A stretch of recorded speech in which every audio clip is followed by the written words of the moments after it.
All right, I've been testing out Doom the Dark Ages, and I'll probably do a few videos on this on different graphics cards. I'm starting out with an RTX 3060. I played through the first few missions on it. This is also on a Ryzen 5 5600X based system. Let's go ahead and just pop into the beginning of the second mission, skip the cutscene, and we can kind of see what performance looks like. Right now I'm on a 1440p output, and it's not running at native rendering resolution though here. I am in fact using DLSS upscaling. If we want to go ahead and see what the performance looks like, I can go ahead and pop into the menu for a second. By performance, I guess I mean settings. What do the settings look like? We're at a 1440p output, and I am on DLSS balanced. So this is using upscaling, and I've got pretty much medium settings across the board. I found that for a 1440p display on an RTX 3060, this seems to be the trick to get me averaging right around 60 FPS, at least throughout the first 3 missions of the game, which is what I've played so far on this system. So what I would say is that means that anybody who is worried that the the game being ray traced at all times and all of that meant that, you know, older GPUs couldn't handle that. That does not seem to be the case. So the 3060 can be playable here, although I will admit that compared to the performance that you would see in something like Doom Eternal, this is certainly lower performance. So, you know, there is a cost to the larger environments, the higher enemy counts, and the ray tracing being turned on. So all of that does come at a cost. That being said, so far the game does feel perfectly playable at around 60 FPS. I guess I need to heat that up a little more. You gotta heat up the metal shields before throwing your shield at it, will cause it to explode. Honestly, the combat loop in this is quite different than Doom Eternal, but it is, I would say, quite fun. I might actually slightly prefer it so far. I kind of like the more parry-based systems, as opposed to the systems from Doom Eternal, but I think it's just going to be a personal preference-based thing for most people. Anyway, like I said, as you can see throughout this section of gameplay, we're averaging around 60 FPS. It does dip into the mid-50s in the harder scenes, with 1% lows right around 50 FPS. This has been pretty consistent throughout the first 3 missions in the game. At these settings. Now, what if we were on a 1080p display? Why don't we go ahead and take a look at that? So why don't we switch down to 1080p? And what if we turned off DLSS? So what if DLSS was, what if we just go back to TAA and we don't resolution scale? We're gonna be at 100% resolution. So now we are looking at medium settings at 1080p resolution, with no upscaling, right? Static resolution scale, TAA, medium settings, 1080p resolution. Let's go ahead and kick the average frame rates, and it's looking like our performance is pretty similar to what I was getting at the 1440p with DLSS balanced. And I don't think that's like super shocking or anything like that. I don't remember how to get through here, guys. Where am I supposed to go? There we go. This seems to be the way. This is the way. Wrong franchise, but still good line. And here we go. So we are averaging a bit under 60 FPS here. So, you know, I think there's a couple ways of looking at this. You could be disappointed compared to the performance that you get with Doom Eternal, which, like I said, much higher on the same system. But again, this game does have upgraded visuals and environments and, you know, enemy count and things like that. So there is all of that. Here it's teaching me how to parry the green attack. So the green attack gets at you, and you gotta hit the shield block button in time, and you get the parry. So again, this is very parry based.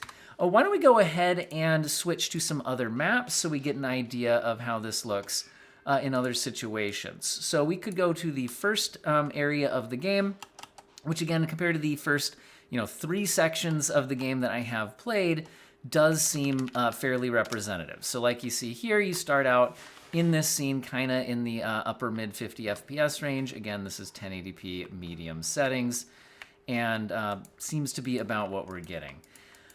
So anyway, you know, like I said, frame rate's not crazy high, also not like crazy low.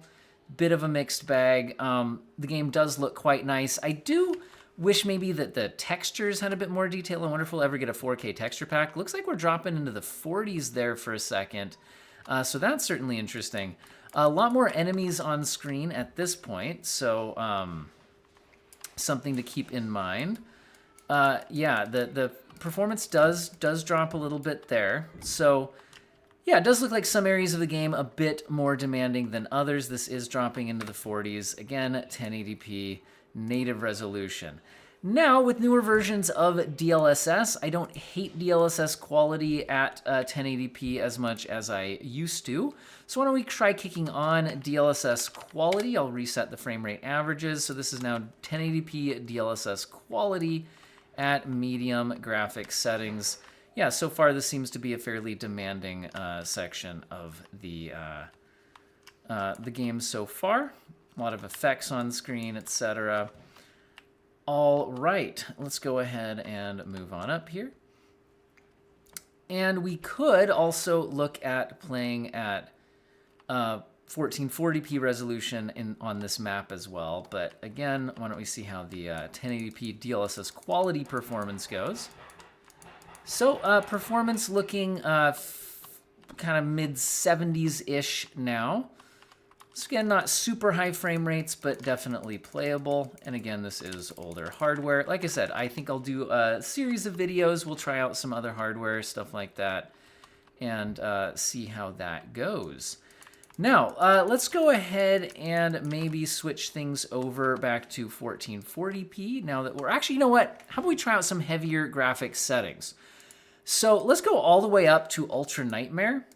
But we're going to leave on DLSS quality. So this is 1080p DLSS quality, but with Ultra Nightmare settings. So performance is definitely lower now, but we are to around 60 FPS or so. So that's one thing I've noticed is that while there is performance scaling as you change graphics settings, it's not like crazy more difficult to run the max settings than it is to run the lower settings. So there's some games where adjusting graphic settings has a much larger effect on performance. And yes, I have, like I didn't right now, but I have tried restarting the game to be sure, and it doesn't, yeah, there's really just not a massive performance difference, it seems like, between the heavier settings and the lighter settings. Also, the visuals aren't massively different between the two either. So, stuff to keep in mind. Why don't we go ahead and actually try out the, let's go to 1440p resolution but we're going to be at these Ultra Nightmare settings. But I think to make that happen, let's go ahead and go back to DLSS balanced. And, you know, the beginning of this level did seem pretty demanding. So how about we go ahead and pull that section back up. Do notice how fast the load screens are here, though. I am on an SSD on this system, but it's nothing like absolutely crazy or anything. And yeah, things load pretty much instantly. Again, this is 1440p DLSS balanced now at the Ultra Nightmare settings. So yeah, we're not getting 60 FPS. We're kind of in the mid-50s. Kind of lower mid-50s. Let's get out into this area where we had some more enemies on screen and see how that looks. Yeah, down about 50, kind of mid-40s-ish. So yeah, the 1440p DLSS balanced performs pretty similarly to what we were seeing at 1080p native with the DAA. So similar results there. Yeah, overall the performance here isn't amazing at these settings, especially for this kind of quick first-person shooter. That's why when you saw me at the beginning of the video, I did have it down at the medium settings. I did find that you know, the graphics don't look, like I said, massively different on the medium settings compared to the Ultra Nightmare settings.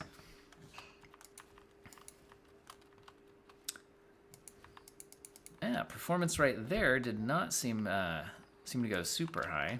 Still kind of in the mid-40s there. Not amazing. Yeah, so performance is a bit rough there. Man, could we go even more aggressive here? Should we go performance mode DLSS? Oh, wait. I only adjusted shadow quality. I was like, why did performance not get that much better? Guys, I missed the button. That was the issue. So wait, let's go back to DLSS balanced. And this time, let's try actually adjusting the settings, not just motion blur. Geez, okay. Overall quality slider, medium. Do it correctly this time. And let's see if performance gets better. I was gonna say, thought it should scale at least a bit. Yeah, it looks like we're to around 50-ish, staying in the 50s rather than dropping into the 40s. It's a bit better, but still not perfect. So again, yeah, the 3060 is not gonna just completely hold above 60 FPS at these settings. It is what it is, and yeah, I'm gonna do some other videos testing out other graphics cards. Hopefully you guys found this one useful and or interesting. So basically my conclusion is if you're on something like a 3060 on either a 1080p or a 1440p display, the game is completely playable, but it is not going to be like a super high refresh rate experience like you may have been used to on Doom Eternal or predecessors. So yeah, there is a performance cost to the new features and all of that. But I've been having a good time with it, and like I said, have been able to be perfectly playable. Medium settings with the with some upscaling enabled, and like I said, the game still looks pretty good at those settings and is around 60 FPS most of the time, even if kind of mid-50s in the harder scenes. That's what I've got for you guys today. Hopefully you guys found the video useful and or interesting, and I hope all of you have an excellent day. Stay tuned, and I can test out some other graphics cards.